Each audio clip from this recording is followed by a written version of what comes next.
சுவாமி விவேகானந்தரின் கர்மயோகம் சொற்பொழிவுகள். இந்த சொற்பொழிவின் தலைப்பு கடமை என்பது என்ன? கர்மயோகத்தை பற்றி ஆராயும் போது கடமை என்றால் என்ன என்பது பற்றி அறிய வேண்டியது அவசியமாகும். நான் ஒன்றை செய்ய வேண்டுமென்றால் முதலில் அது என் கடமை என்பதை தெரிந்து கொள்ள வேண்டும். அப்போது அதை என்னால் செய்ய முடியும். கடமை என்ற கருத்து வெவ்வேறு நாடுகளில் வெவ்வேறு விதமாக உள்ளது. தன் நூலாகிய குரானில் என்ன எழுதப்பட்டிருக்கிறதோ அதுதான் தன் கடமை என்று முகமதியன் கூறுகிறான். வேதத்தில் என்ன சொல்லப்பட்டிருக்கிறதோ அதுதான் தன் கடமை என்று சொல்கிறான் இந்து. கிறிஸ்தவனோ பைபிளில் கூறப்பட்டதுதான் தன் கடமை என்கிறான். எனவே பல்வேறு வாழ்க்கை நிலைகளுக்கும் பல்வேறு வரலாற்று காலகட்டங்களுக்கும் பல்வேறு நாடுகளுக்கும் ஏற்ப கடமை என்ற கருத்தும் பல்வேறு விதமாக மாறுபடுவதை நாம் காண்கிறோம். உலகம் தழுவியதான சில நுண் கருத்துக்களை விளக்குகின்ற மற்ற சொற்களைப் போலவே கடமை என்னும் சொல்லின் பொருளையும் முழுமையாக விளக்க முடியாது. அதன் செயல்பாட்டு முறைகளையும் விளைவுகளையும் வைத்து ஓரளவுக்கு அதை புரிந்து கொள்ளலாம், அவ்வளவுதான். சில குறிப்பிட்ட காரியங்கள் நம்முன் நிகழும்போது இயல்பாகவோ அல்லது பழக்கத்தின் காரணமாகவோ ஒரு குறிப்பிட்ட வகையில் நடந்து கொள்ளும் உந்துதல் நம்மிடம் தோன்றுகிறது. இத்தகைய உள்ளுந்துதல் எழுந்ததும் மனம் அந்த சூழ்நிலையை பற்றி சிந்திக்க தொடங்குகிறது. அந்த சூழ்நிலையில் என்ன வகையில் நடந்து கொள்வது நல்லது என்று சில வேளைகளில் நினைக்கிறது. வேறு சில வேளைகளிலோ அதே சூழ்நிலையில் அப்படி நடப்பது தவறு என்று நினைக்கிறது. எல்லா இடங்களிலும் கடமையை பற்றிய பொதுவான கருத்து என்னவென்றால், நல்லவர்கள் ஒவ்வொருவரும் தங்கள் மனசாட்சிக்கு ஏற்ப நடந்து கொள்கிறார்கள் என்பதை. ஒரு செயலை கடமையாக்குவது எது? ஒரு கிறிஸ்தவன் தனக்கு முன் சிறிது மாட்டிறைச்சியை காண்கிறான். ஒன்று, அவன் அதை சாப்பிட்டு தன் உயிரை காப்பாற்றிக் கொள்ள வேண்டும், அல்லது இன்னொருவனுக்கு கொடுத்து அவன் உயிரை காக்க வேண்டும். இரண்டையும் செய்யவில்லை என்றால் கடமையிலிருந்து தான் தவறியவனாகவே கட்டாயமாக அவன் எண்ணுவான். ஆனால் ஒரு இந்து அதை சாப்பிட துணிந்தாலோ அல்லது மற்றொரு இந்துவுக்கு அதை சாப்பிட கொடுத்தாலோ அவனும் தன் கடமையிலிருந்து வழுவிவிட்டதாகவே நினைப்பான். பயிற்சியும் படிப்பும் ஒரு இந்துவை அப்படி நினைக்க செய்கின்றன. கடந்த நூற்றாண்டில் இந்தியாவில் தக் எனப்படும் பயங்கரமான ஒரு கொள்ளை கூட்டத்தினர் இருந்தனர். யாரை வேண்டுமானாலும் கொல்வதும் அவர்களுடைய பொருட்களை கொள்ளையடிப்பதும் தங்கள் கடமை என்று அவர்கள் எண்ணினர். எவ்வளவு அதிகம் பேரை கொள்கிறார்களோ அந்த அளவிற்கு அவர்கள் தங்களை சிறந்தவர்களாக கருதினார்கள். சாதாரணமாக ஒருவன் தெருவில் சென்று மற்றொருவனை சுட்டு கொன்றுவிட்டால் தான் தவறு செய்துவிட்டதாக அவன் வருந்த வேண்டும். அதுதான் சரி. அதே மனிதன் போர் வீரனாக படையில் சேர்ந்து ஒருவனை அல்ல 20 பேரை கொன்றாலும் தன் கடமையை சிறப்பாக செய்ததாகவே நிச்சயமாக மகிழ்வான்.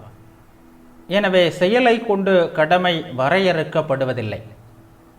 அதனால் கடமை என்பதற்கு புறசார்பான விளக்கம் தருவது என்பது இயலாத ஒன்று.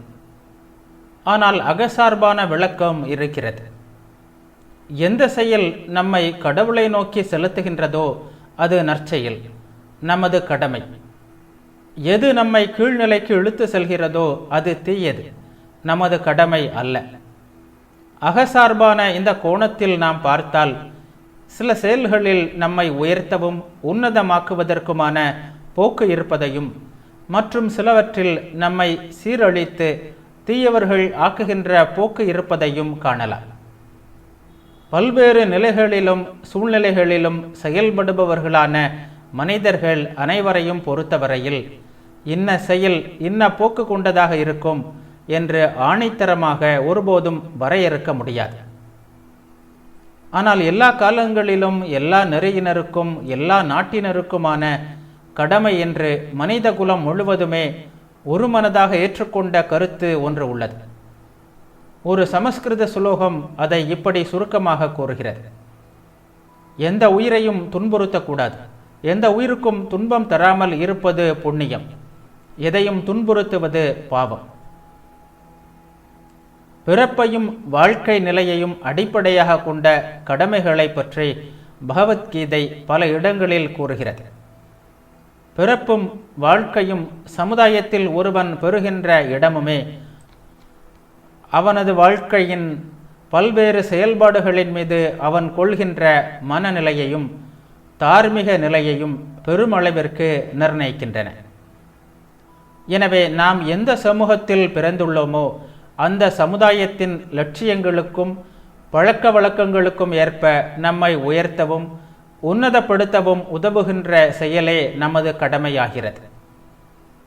ஆனால் லட்சியங்களும் பழக்க வழக்கங்களும் எல்லா சமூகங்களிலும் எல்லா நாடுகளிலும் ஒரே போல் இருப்பதில்லை என்பதை நாம் கட்டாயம் நினைவில் கொள்ள வேண்டும். இதனை அறியாததுதான் நாடுகளுக்கு இடையே உள்ள வெறுப்புணர்ச்சிக்கு முக்கிய காரணம். தன் நாட்டின் நடைமுறையை ஒட்டி தான் என்ன செய்தாலும் அவையே செய்யத்தக்கவற்றுள் சிறந்தவை, அதை கடைபிடிக்காதவர்கள் தீயவர்கள் என்று அமெரிக்கன் கருதுகிறார். இந்துவோ தன் பழக்க வழக்கங்கள் மட்டுமே சரியானவை, உலகத்திலேயே உயர்ந்தவை, அவற்றை ஏற்றுக்கொள்ளாதவர்கள் கொடியவர்கள் என்று நினைக்கிறார்கள். இது நாம் எல்லோருமே செய்யக்கூடிய சர்வசாதாரணமான தவறு. இது தீங்கு விளைவிப்பது. உலகத்தில் தர்ம சிந்தனை குறைவிற்கு இதுதான் பாதி காரணம். நான் இந்த நாட்டிற்கு வந்து சிக்காகோ பொருட்காட்சி சாலையை சுற்றி பார்த்தபடியே போய்கொண்டிருந்த போது பின்புறமிருந்து ஒருவன் என் தலைப்பாகையை பிடித்து இழுத்தான். நான் திரும்பி பார்த்தேன். அவன் நன்றாக உடை உடுத்தி நல்ல மனிதன் போலவே இருந்தான். அவனிடம் பேசத் தொடங்கினேன். எனக்கு ஆங்கிலம் தெரியும் என்று கண்டபோது அவன் குறுகி போனான். மற்றொரு முறை அதே பொருட்காட்சி சாலையில் வேறொருவன் என்னை பிடித்து தள்ளினான். ஏன் இப்படி செய்கிறாய் என்று நான் கேட்டேன். நான் கேட்டவுடனேயே அவனும் வெட்கி போய் சற்று தடுமாற்றத்துடன், ஏன் நீ இப்படி விசித்திரமாக உடை உடுத்தி இருக்கிறாய் என்று மன்னிப்பு கேட்கும் துணியில் கேட்டான். இவர்களின் கனிவெல்லாம் சொந்த மொழி சொந்த உடை என்ற எல்லைக்குள் நின்று விடுகின்றன. வல்லரசுகள் சாதாரண நாடுகளின் மீது ஆதிக்கம் செலுத்துவதற்கு இத்தகைய எண்ணமே முக்கிய காரணம். இந்த எண்ணம் அவர்களிடம் மனிதாபிமானத்தையே வற்ற செய்து விடுகிறது. தன்னை போல் நான் ஏன் உடை உடுத்தவில்லை என்று கேட்டுவிட்டு என் உடை காரணமாக என்னை கேவலப்படுத்த முயன்றானே ஒருவன், அவன் ஒரு நல்ல மனிதனாக, நல்ல தந்தையாக, நல்ல குடிமகனாக இருக்கலாம். ஆனால் மாறுபட்ட உடையில் ஒருவனை கண்டதும் அவனது இயல்பில் உள்ள கனிவு மறைந்து விடுகிறது. புதியவர்கள் எல்லா நாடுகளிலுமே ஏமாற்றப்படுகிறார்கள். ஏனென்றால் அங்கே தங்களை எப்படி பாதுகாத்துக் கொள்வது என்பது அவர்களுக்கு தெரியாது. இப்படித்தான் அவர்கள் தாங்கள் கண்ட நாடுகளை பற்றியெல்லாம் தவறான கருத்துக்களை தங்கள் நாட்டிற்கு எடுத்து செல்கிறார்கள். மாலுமிகளும் படை வீரர்களும் வியாபாரிகளும் தங்கள் நாடுகளில் கனவில் கூட நடந்து கொள்ள முடியாத அசாதாரணமான விதங்களிலெல்லாம் வெளிநாடுகளில் நடந்து கொள்கிறார்கள். அதனால்தான் சீனர்கள் ஐரோப்பியர்களையும் அமெரிக்கர்களையும் அந்நிய பேய்கள் என்று கூறுகிறார்கள் போலும். ஆனால் அவர்களே மேலை நாடுகளின் இந்த நல்ல கனிவுமிக்க பக்கத்தை கண்டிருந்தால் இத்தகைய முடிவிற்கு வந்திருக்க மாட்டார்கள். இதனை நாம் முக்கியமாக நினைவில் கொள்ள வேண்டும். மற்றவர்களின் கடமைகளை எப்போதும் அவர்களின் கண்கொண்டே பார்க்க வேண்டும். பிறருடைய பழக்க வழக்கங்களை ஒருபோதும் நமது சொந்த அளவுகோலால் மதிப்பிடக்கூடாது. நான் உலகின் அளவுகோலாக இருக்க முடியாது. நான் தான் உலகை அனுசரித்து போக வேண்டுமே தவிர உலகம் என்னை அனுசரித்து போகாது. இவ்வாறு சுற்று சூழ்நிலை நமது கடமைகளின் இயல்பை மாற்றுவதை காண்கிறோம். எனவே குறிப்பிட்ட வேளைகளில் நமக்கென்று அமைந்த கடமைகளை அந்தந்த வேளைகளில் செய்வதே இந்த உலகில் நாம் செய்யத்தக்கவற்றுள் மிக சிறந்தது. பிறவியால் நமக்கு அமைந்த கடமைகளை செய்வோம். அதை முடித்த பின் நமது வாழ்வு மற்றும் சமுதாயத்தில் நமது நிலைகளின் காரணமாக நமக்கு ஏற்படுகின்ற கடமைகளை செய்வோம். மனித இயல்பில் பெரிய அபாயம் ஒன்று உள்ளது. அவன் ஒருபோதும் சுய ஆராய்ச்சி செய்வது கிடையாது. சிம்மாசனத்தில் அமர்ந்து ஆள தகுந்த அரசனாகவே அவன் தன்னை கருதி கொள்கிறான். அத்தகையவனாகவே அவன் இருந்தாலும் தனது நிலைக்கு உரிய கடமைகளை முதலில் செய்து முடித்து காட்ட வேண்டும். மேலான கடமைகள் அதன் பிறகு அவனுக்கு வந்து சேரும். உலகில் நாம் நேர்மையாக வேலை செய்ய தொடங்கினாலே போதும். இயற்கை நமக்கு தேவைப்படுகின்ற அடி உதைகளை கொடுத்து நமது நிலை எதுவென்பதை நாம் அறியுமாறு செய்துவிடும். தனக்கு தகுதியில்லாத இடத்தில் யாரும் நெடுங்காலம் சுகமாக இருக்க முடியாது. இயற்கையின் இத்தகைய வேலை முறைக்கு எதிராக முணுமுணுப்பதில் பயனில்லை. எனவே கீழான வேலையை செய்பவன் தாழ்ந்தவன் இல்லை. கடமைகளை வைத்து யாரையும் எடை போடக்கூடாது. அவன் அவற்றை எந்த விதத்தில் எத்தகைய உணர்வுடன் செய்கிறான் என்பதை கொண்டே எல்லோரையும் மதிப்பிட வேண்டும். கடமை பற்றிய இந்த கருத்து கூட மாறுவதையும், எந்தவிதமான சுயநல நோக்கமும் இல்லாத போதுதான் மகத்தான செயல்களை செய்ய முடியும் என்பதையும் போக போக காணலாம். ஆனால் கடமை உணர்வுடன் செயல்புரிதல் மூலமே எந்த கடமை உணர்வும் இன்றி செயல்புரிகின்ற நிலை உண்டாகும். இந்த நிலையில் செயல் என்பது வழிபாடாக இல்லை, அதைவிட மேம்பட்டதாகிவிடும். அப்போதுதான் செயலுக்காக செயல் புரிய முடியும். நன்னெறி என்பதற்காக நாம் செய்தாலும் அன்புணர்வால் செய்தாலும் கடமை என்பதன் அடிப்படை தத்துவமும் மற்ற எல்லா யோகங்களை போன்றதே. நம்மில் ஜீவ பாவனையை குறைத்து அதன் மூலம் உண்மையான மேலான ஆன்மாவை பிரகாசிக்க செய்வதே வாழ்க்கையின் கீழ்நிலைகளில் மனிதனின் ஆற்றல் விரயமாவதை தடுத்து அதன் மூலம் ஆன்மா தன்னைத்தானே உயர்நிலைகளில் வெளிப்பட செய்வதே அதன் நோக்கம். தொடர்ந்து கீழான ஆசைகளை மறுப்பதாலேயே இதனை நாம் சாதிக்க முடியும். கடமைக்கு இது மிகவும் தேவையாகும். அறிந்தோ அறியாமலோ சமுதாய அமைப்புகள் எல்லாமே இவ்வாறு செயல், அனுபவம் என்ற இரண்டின் வழியாகவும் விரிவடைந்து வந்தது. சுயநலத்தை குறைப்பதன் மூலம் மனிதனின் உண்மை இயல்பு எல்லையற்று விரைவதற்கு நாம் வழிவகுக்கிறோம். கடமை அவ்வளவு இனிமையான ஒன்றல்ல. அன்பு என்னும் எண்ணெய் இடாமல் அதன் சக்கரங்கள் எளிதாக சுழலாது. மாறாக தொடர்ந்து உராய்ந்த வண்ணமே இருக்கும். அன்பு இல்லாவிட்டால் பெற்றோர் குழந்தைகளுக்கும், குழந்தைகள் பெற்றோருக்கும், கணவன் மனைவிக்கும், மனைவி கணவனுக்கும் தங்கள் கடமையை எவ்வாறு செய்ய இயலும்? நமது வாழ்வில் தினமும் சிறு சிறு பூசல்களாகிய உராய்வுகளை சந்திக்கவில்லையா? அன்பின் வழியாக மட்டுமே கடமை இனிமையானதாக இருக்க முடியும். இனி சுதந்திர நிலையில் மட்டுமே அன்பு பிரகாசிக்க முடியும். புலன்களுக்கும் மனித வாழ்வில் தினமும் சந்தித்தே தீர வேண்டியதான கோபங்களுக்கும் பொறாமைகளுக்கும் இன்னும் எத்தனையோ அற்பத்தனங்களுக்கும் அடிமையாவதுதான் சுதந்திரமா? நாம் வாழ்வில் சந்திக்கின்ற இத்தகைய சிறு நெருடல்களுக்கு நடுவில் பொறுமையுடன் அவற்றை சகித்து கொள்வதே சுதந்திரத்தின் மிக உயர்ந்த வெளிப்பாடாக இருக்க முடியும். எரிச்சல் மற்றும் பொறாமைக்கு எளிதில் வசப்படுகின்ற இயல்புடையவர்களாகிய பெண்கள் எளிதில் கணவனை குறை கூறி விடுகிறார்கள். அதுதான் தங்கள் சுதந்திரம் என்று அவர்கள் நினைக்கிறார்கள். ஆனால் தாங்கள் அடிமைகளாக இருப்பதையே அதன் மூலம் நிரூபிப்பதை அவர்கள் அறியவில்லை. மனைவியிடம் குற்றம் காண்கின்ற கணவர்களின் விஷயமும் இதுதான். கற்பு என்பதே ஆண் பெண் இரு பாலரிடமும் இருக்க வேண்டிய முதல் நன்னெறியாகும். ஒரு மனிதன் எவ்வளவுதான் வழி தவறியவனாக இருந்தாலும் மென்மையும் அன்பும் நிறைந்த கற்புமிக்க மனைவியால் திருந்தாத மனிதன் அபூர்வமை. உலகம் அந்த அளவிற்கு இன்னும் கெட்டுவிடவில்லை. மிருகத்தனமான கணவர்களை பற்றியும் ஆண்களின் ஒழுக்கமின்மையை பற்றியும் உலகமெங்கும் நாம் கேள்விப்படுகிறோம். ஆனால் ஆண்களுக்கு சம அளவில் கொடுமையும் ஒழுக்கமின்மையும் நிறைந்த பெண்கள் இல்லையா? எல்லா பெண்களும் அவர்கள் எப்போதும் நிலைநாட்ட விரும்புவது போல் நல்லவர்களாகவும் தூயவர்களாகவும் இருப்பார்களேயானால் இந்த உலகத்தில் ஒழுக்கம் கெட்ட ஆண் ஒருவன் கூட இருக்க மாட்டான் என்று நான் உறுதியாக நம்புகிறேன். தூய்மையாலும் கருப்பாலும் வெற்றி கொள்ள முடியாத எந்த மிருகத்தனம் உள்ளது?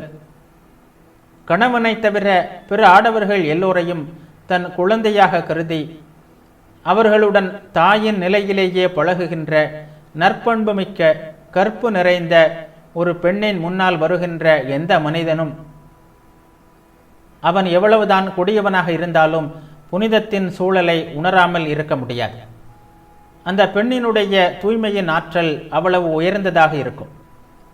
அதுபோலவே ஒவ்வொரு ஆணும் தன் மனைவியை தவிர மற்ற பெண்களை தாயாகவோ மகளாகவோ சகோதரியாகவோ நினைக்க வேண்டும். மத போதகனாக விரும்புகின்ற ஒவ்வொருவரும் பெண்களை தாயாக கருதி அவர்களிடம் அந்த நிலையிலேயே பழக வேண்டும். உலகில் தாயின் இடம் மிகவும் உயர்ந்தது. அந்த ஓர் இடத்தில்தான் மிக உயர்ந்த சுயநலமின்மையை கற்கவும் செயல்முறைப்படுத்தவும் முடியும். தாயன்பை விட மேலான அன்பு ஒன்று இருக்க முடியுமானால் அது இறை அன்பு மட்டுமே. மற்ற எல்லாமே தாழ்ந்தவைதான். முதலில் பிள்ளைகளை பற்றி நினைப்பதும் அதன் பிறகே தன்னை பற்றி நினைப்பதும் ஒரு தாயின் கடமையாகிறது. அப்படி இல்லாமல் எந்த பெற்றோராவது தங்களையே முதலில் நினைப்பார்களானால் அந்த பெற்றோருக்கும் பிள்ளைகளுக்கும் அமைகின்ற உறவு பறவைகளுக்கும் அதன் குஞ்சுகளுக்கும் இடையிலுள்ள, அதாவது சிறகு முளைத்ததும் பெற்றோரை மறந்துவிடுகின்ற உறவாகவே அமையும். பெண்களை எல்லாம் இறைவனுடைய தாய்மையின் பிரதிநிதிகளாக நினைக்கும் ஆண்மகன் உண்மையில் பேறு பெற்றவன். ஆண்களையெல்லாம் இறைவனின் தந்தை குணத்தின் பிரதிநிதிகளாக காணும் பெண் உண்மையில் பேறு பெற்றவள்.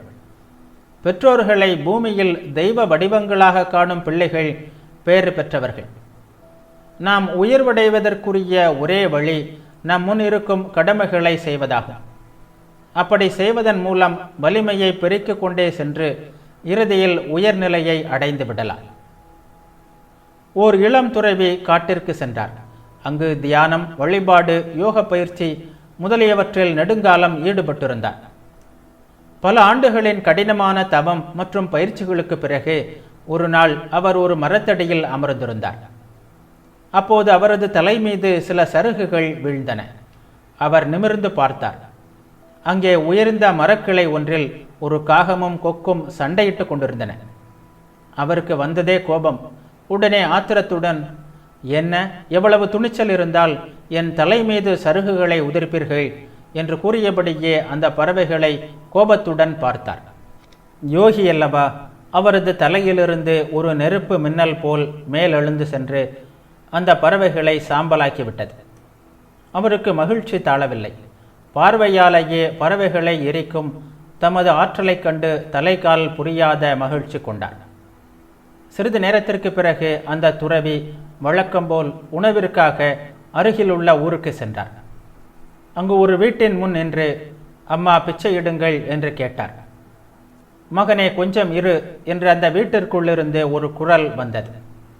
இதை கேட்ட அந்த துறவி தனக்குள், பேதை பெண்ணே, என்னை காக்க வைப்பதற்கு உனக்கு என்ன தைரியம்? என் சக்தியை நீ அறியவில்லை என்று நினைத்தார். இப்படி அவர் நினைத்ததுமே உள்ளிருந்து, மகனே, உன்னை பற்றி அவ்வளவு பெரிதாக நினைத்து கொள்ளாதே. இங்கே இருப்பது காக்கையும் அல்ல, கொக்கும் அல்ல என்று குரல் வந்தது. துறவி திகைத்து விட்டார். எப்படியானாலும் அவர் காத்திருக்கத்தான் வேண்டியிருந்தது. கடைசியாக அந்த பெண் வெளியில் வந்தாள். துறவி அவளது கால்களில் விழுந்து, தாயே, நீங்கள் எப்படி அறிந்தீர்கள் என்று கேட்டார். அதற்கு அவள், மகனே, எனக்கு உன்னை போல யோகமோ தவமோ எதுவும் தெரியாது. அன்றாடம் என் கடமைகளை செய்து கொண்டிருக்கின்ற ஒரு சாதாரண பெண் நான். என் கணவர் நோயுற்றிருக்கிறார். நான் அவருக்கு பணிவிடை செய்து கொண்டிருந்தேன். அதனால்தான் உன்னை காக்க வைக்க வேண்டியதாயிற்று. கடமைகளை வாழ்நாள் முழுவதும் மனப்பூர்வமாக செய்து வருகிறேன். திருமணத்திற்கு முன் பெற்றோருக்கு என் கடமையை செய்தேன். இப்போது திருமணம் முடிந்துவிட்டது. எனவே கணவருக்கு என் கடமைகளை செய்து வருகிறேன். நான் செய்யும் யோகமெல்லாம் இதுதான். என் கடமைகளை செய்து வந்ததாலேயே என் ஞானக்கண் திறந்து விட்டது. அதன் மூலம்தான் நான் உன் எண்ணங்களை புரிந்து கொள்ள முடிந்தது. காட்டில் நடந்ததையும் தெரிந்து கொண்டேன். இதற்கு மேலும் உயர்ந்த ஏதாவதை அறிந்து கொள்ள விரும்பினால் இன்ன நகரத்தில் உள்ள சந்தைக்கு செல். அங்கே ஒரு வியாதனை நீ சந்திப்பாய். வியாதன் என்றால் இறைச்சி விற்பவன். பயனுள்ள பலவற்றை அவன் உனக்கு போதிப்பான் என்றாள். முதலில் அந்த துறவி நகரத்தில் ஒரு வியாதனிடம் போவதா என்று தான் நினைத்தாள். ஆனால் சற்று முன் நடந்த நிகழ்ச்சியால் அவரது ஆணவம் சற்று விலகி இருந்தது. எனவே நகரத்திற்கு சென்றார். சந்தையை தேடி கண்டுபிடித்து அங்கே சென்றார். அங்கே கொளுத்த பருமனான வியாதன் ஒருவன் பெரிய கத்தியால் இறைச்சியை வெட்டியபடியே விலை பேசுவதும் விற்பதுமாக இருந்தான். அட கடவுளே, இந்த மனிதனிடமிருந்தா நான் உயர்ந்த விஷயத்தை கற்கப் போகிறேன்? இவனை பார்த்தால் அசுரனின் அவதாரம் போல தோன்றுகிறதே என்று அதிர்ந்தார் துறவி. இதற்கிடையில் வியாதன் துறவியை கவனித்துவிட்டு, ஓ சுவாமி, அந்த பெண்மணி உங்களை இங்கே அனுப்பினார்களா? சிறிது அமர்ந்திருங்கள், என் வியாபாரத்தை முடித்துவிட்டு வருகிறேன் என்றார். இங்கே என்ன நடக்கப் போகிறதோ என்று எண்ணியவாறே அமர்ந்திருந்தார் துறவி. நெடுநேரம் கழித்தது. வேலை முடிந்தது. வியாதன் பணத்தை எல்லாம் எடுத்துக்கொண்டு துறவியிடம் வந்து, வாருங்கள், வீட்டுக்கு போகலாம் என்றார். வீட்டை அடைந்ததும் துறவி அமர்வதற்கான இருக்கை ஒன்றை அளித்து, இங்கே இருங்கள், வந்துவிடுகிறேன் என்று கூறிவிட்டு உள்ளே சென்றார். பின்னர் வயது முதிர்ந்த தன் தந்தையையும் தாயையும் குளிப்பாட்டி உணவூட்டி அவர்கள் மனம் மகிழும்படி பல வகையான சேவைகளை செய்தான். பிறகு துறவியிடம் வந்து, ஐயா, என்னிடம் வந்துள்ளீர்கள், நான் உங்களுக்கு என்ன செய்ய வேண்டும் என்று கேட்டான். துறவி அவனிடம் ஆன்மாவை பற்றியும் கடவுளை பற்றியும் சில கேள்விகளை கேட்டார். வியாதன் அதற்கு ஒரு பெரிய விளக்கமே தந்தான். அந்த விளக்கம் வியாத கீதை என்ற பெயரில் மகாபாரதத்தில் உள்ளது. வேதாந்தத்தின் மிக உயர்ந்த தத்துவ விளக்கங்களுள் ஒன்று இந்த கீதை. வியாதன் தன் விளக்கத்தை முடித்தபோது துறவி திகைத்து விட்டார். பின்னர் வியாதனை பார்த்து, நீங்கள் ஏன் வியாதனாக இருக்கிறீர்கள்? உங்கள் ஞானத்திற்கு இந்த தொழில் இழிந்ததும் கேவலமானதும் ஆயிற்றே என்று கேட்டார். இதை கேட்ட வியாதன் துறவியை நோக்கி, மகனே, கடமைகளுள் எதுவும் இழிந்ததோ கேவலமானதோ இல்லை. என்னுடைய பிறப்பு கசாப்பு தொழில் செய்யும் இந்த சூழ்நிலையில் என்னை வைத்திருக்கிறது. இளம் வயதில் பரம்பரை தொழிலாக இதனை நான் கற்றுக்கொண்டேன். எனக்கு பற்று எதுவும் இல்லை. ஒரு இல்லறத்தானாக என் கடமைகளை செய்ய முயற்சிக்கிறேன். என் பெற்றோரை மகிழ்விப்பதற்கான சேவைகள் அனைத்தையும் செய்கிறேன். உங்கள் யோகம் எனக்கு தெரியாது. நான் துறவியாகவில்லை. வீட்டை துறந்து காட்டிற்கு போகவில்லை. என்னிடம் நீங்கள் பார்ப்பவை கேட்டவை எல்லாம் எனது நிலைக்கு உரிய கடமைகளை பற்றின்றி செய்ததால் கிடைத்ததாகும் என்றார். இந்தியாவில் ஒரு மகான் இருந்தார். அவர் மிகப்பெரிய யோகி. நான் கண்ட மகான்களுள் விந்தையானவர், விசித்திரமானவர். அவர் யாருக்கும் எதுவும் உபதேசிப்பதில்லை. அவரிடம் எதை கேட்டாலும் பதில் சொல்ல மாட்டார். குரு நிலையை வகிப்பது தன் தகுதிக்கு மீறிய விஷயம் என்று அவர் எண்ணினார். அவரால் அது முடியாது.